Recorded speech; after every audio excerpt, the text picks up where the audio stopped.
روحانی علوم سے بحث کرتے ہیں تو لازماً ہمیں ان کتابوں کا سہارا لینا پڑتا ہے جو کتابیں براہ راست روحانی واردات و کیفیات پر مشتمل ہیں.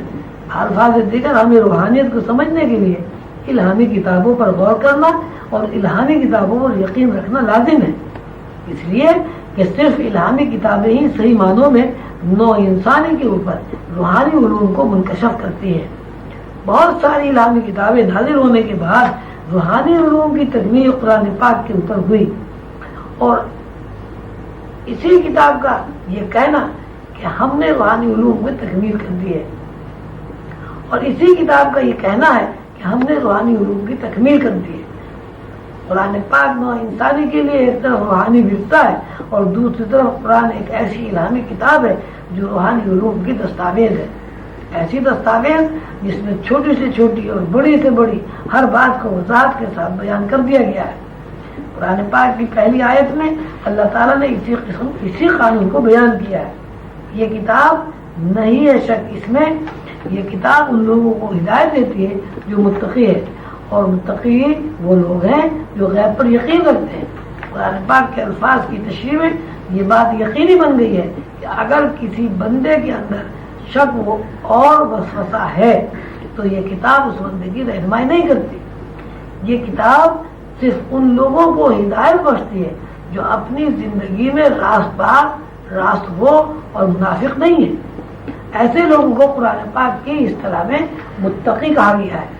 قرآن پاک کے ارشاد کے مطابق متقی لوگوں کی یہ نشانی ہے یا متقی لوگوں کی یہ صفت ہے کہ وہ غیب کے اوپر یقین رکھتے ہیں.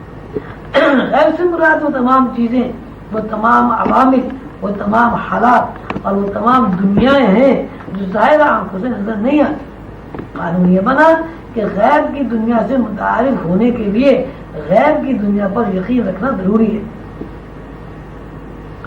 ساتھ ہی ساتھ یہ بات امر مسلمہ ہے کہ ان اندیکھی چیزوں پر یقین کی تکمیل نہیں ہوتی. جب تک کوئی چیز دیکھ نہ لی جائے یا مشاہدے میں نہ آ جائے اس وقت تک یقین پورا نہیں ہوتا. یہ قانون صرف غیب کی دنیا میں ہی نافذ نہیں ہے، ہماری روزمرہ کی زندگی میں یہی قانون نافذ اور جاری و ساری ہے. نوع انسانی کی زندگی کا ہر شعبہ اس قانون میں بندھا ہوا ہے.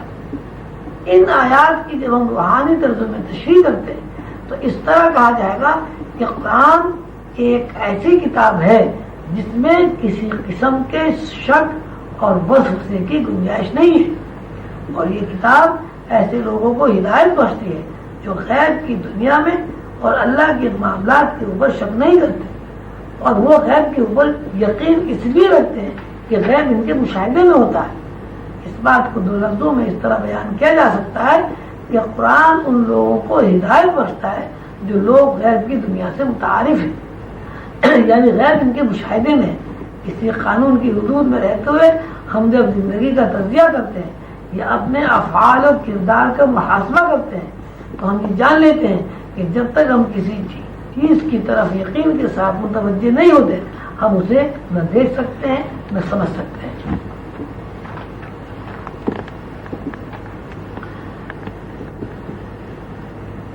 مرشد کریم قلندر بابا اولیاء اس کی مثال درخت سے دیتے ہیں.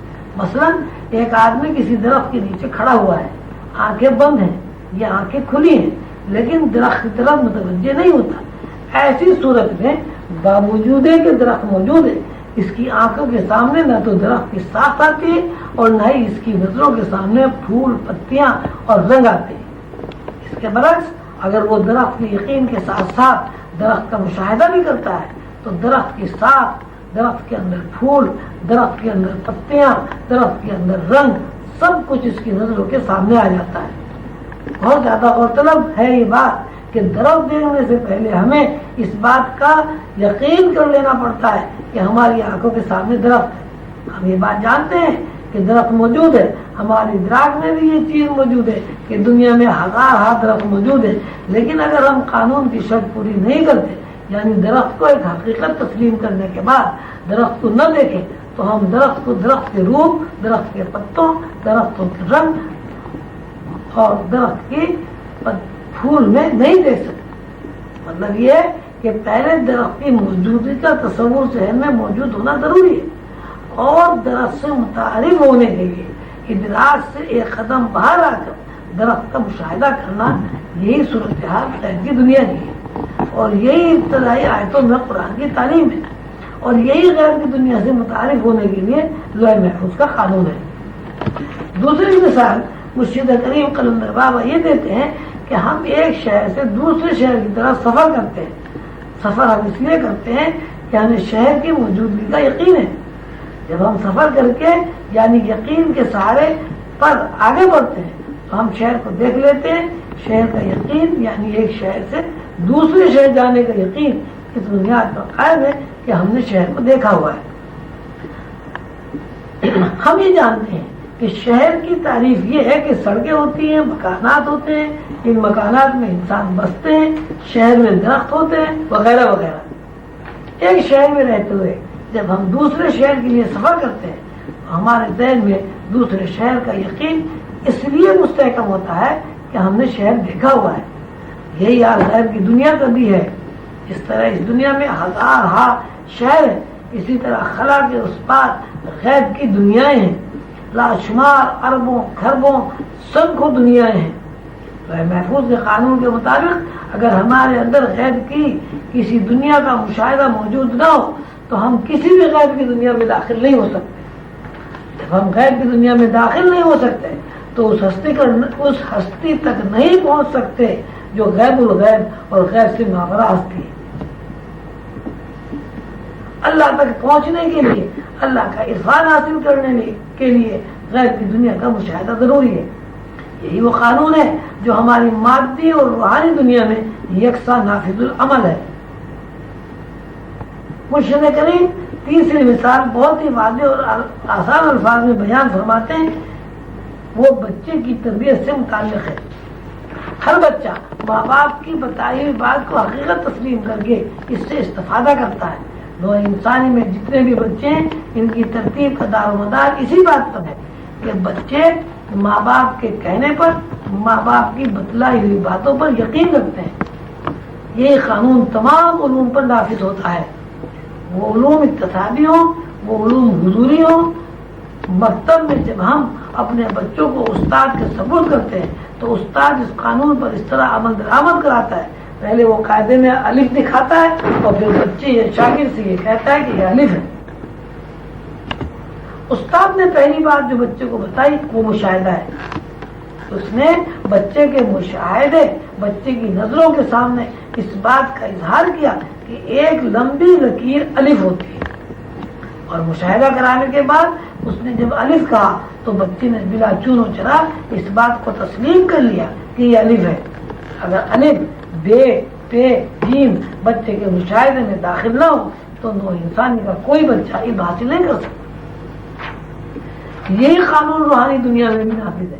جب تک کوئی سالک روحانی مسافر غیب کی دنیا کا مشاہدہ نہیں کر لیتا کوئی آدمی غیب کی دنیا میں داخل نہیں ہو سکتا۔ قرآن کے ارشاد کے مطابق جب تک غیب پر یقین حاصل نہ ہو جائے یعنی غیب مشاہدے میں داخل نہ ہو جائے کوئی بندہ قرآن ہدایت سے مستفید نہیں ہو سکتا۔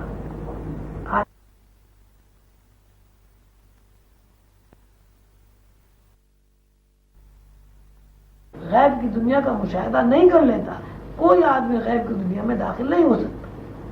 قرآن کے ارشاد کے مطابق جب تک غیب پر یقین حاصل نہ ہو جائے یعنی غیب مشاہدے میں داخل نہ ہو جائے کوئی بندہ قرآن ہدایت سے مستفید نہیں ہو سکتا۔ آج ہم یہ دیکھتے ہیں کہ ہزارہ مفسرین نے اپنی ذہنی کاوشوں سے، اپنے علم سے تفاسیر لکھی ہیں، لیکن جب ہم تفاسیر کا مطالعہ کرتے ہیں تو ہمیں ہر تفسیر دوسری تفسیر سے متضاد نظر آتی ہے۔ حقیقت میں تضاد نہیں ہوتا، حقیقت کا مطلب ہی ہے کہ وہ ایک ہوتی ہے۔ ہمارا منشا مفسرین کی نیت پر شک کرنا نہیں ہے، انہوں نے کتنی مخلصانہ طرزوں میں یہ کوشش کی ہے، اس کا صلہ کیا ہے اللہ جانے اور وہ جانے۔ لیکن لوح محفوظ کے قانون کے مطابق جب تک غیب مشاہدے میں نہ ہو قرآن کی تعلیمات کا صحیح مفہوم واضح نہیں ہوتا۔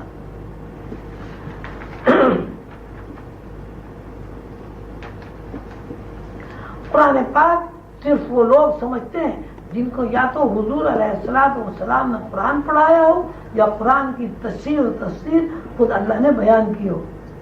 یہ بات بھی لوح محفوظ کے قانون کے عین مطابق ہے. اس لیے کہ سیدنا حضور علیہ الصلوۃ والسلام کے وصال کے بعد حضور علیہ الصلوۃ والسلام کا دیدار، حضور علیہ الصلوۃ والسلام کی صحبت، حضور علیہ الصلوۃ والسلام کا تعلیم دینا سب غیب کی دنیا میں داخل ہے. یہ بات ہم سب جانتے ہیں کہ زندگی کا دار و مدار یقین کے اوپر قائم ہے، اور لوح محفوظ کا قانون مادی دنیا اور روحانی دنیا دونوں میں یکساں طور پر نافذ ہے. بچہ جب پیدا ہوتا ہے تو اس کے اندر شعوری صلاحیت صرف اتنی ہوتی ہے کہ وہ اپنی غذائی ضروریات پوری کرنا چاہتا ہے، اور ان غذائی ضروریات کو پورا کرنے کے لیے وہ رو کر اظہار بھی کرتا ہے. اس کے بعد بچے کے اندر شعوری کیفیت یہ پیدا ہوتی ہے کہ وہ ماحول میں موجود سب سے قریب ہستی کو پہچانتا ہے. پہچاننے کا ایک بڑا ذریعہ قوت شم ہے، یعنی وہ ماں کی خوشبو کو پہچانتا ہے. جیسے جیسے اس کی عمر بڑھتی ہے اس کے شعور میں اضافہ ہوتا رہتا ہے، اور شعور میں داخل ہونے کے بعد بچے کے اوپر پہلی جو کیفیت وارد ہوتی ہے اس کا اجتناب یقین کے علاوہ کچھ نہیں رکھا جا سکتا. ماں باپ پانی کو اگر پانی کہتے ہیں تو بچہ بھی پانی کہتا ہے. الحاظ قیاس جتنی چیزیں ماحول میں موجود ہیں ان سب کا نام خاصیتیں بچے میں منوان اسی طرح قبول ہو جاتی ہیں جو دراصل ماں باپ کا اپنا یقین ہے. بچہ جب شعور کے اس دور میں داخل ہوتا ہے جہاں علم سیکھنے کا وقت آتا ہے وہاں بھی ہمیں یقین ہے کہ کارفرمائی نظر آتی. استاد ایک لمبی لکیر کو الف کہتا ہے. بچہ اس یقین کے ساتھ جو اسے ماحول سے منتقل ہوا ہے استاد کے کہنے پر الف کہتا ہے، بلکہ اس پر یقین کرتا ہے. اسی طرح یقین کرتا ہے کہ یقین اس کی تمام زندگی پر محیط ہے. کبھی کسی نے نہیں دیکھا کہ کسی بچے نے بوڑھے ہو کر اس بات کی تردید کی ہو کہ سیدھی لکیر الف نہیں ہے. یہ کیفیت لاشعوری دنیا کی بھی ہے. اس طرح بچے کی تربیت کا سارا دار و مدار یقین کے اوپر ہے، اور ہر بچہ بتائی ہوئی بات کو حقیقت تسلیم کر کے استفادہ کرتا ہے. اسی طرح روحانی دنیا میں بھی کوئی بچہ، کوئی سالی، کوئی طالب علم عمر کے لحاظ سے اس کی حیثیت کچھ بھی ہو، جب تک یقین کے اس دائرے میں قدم نہیں رکھتا جس دائرے میں سیدھی لکیر کو بچہ الف کہتا ہے وہ روحانی علوم نہیں سیکھ سکتا.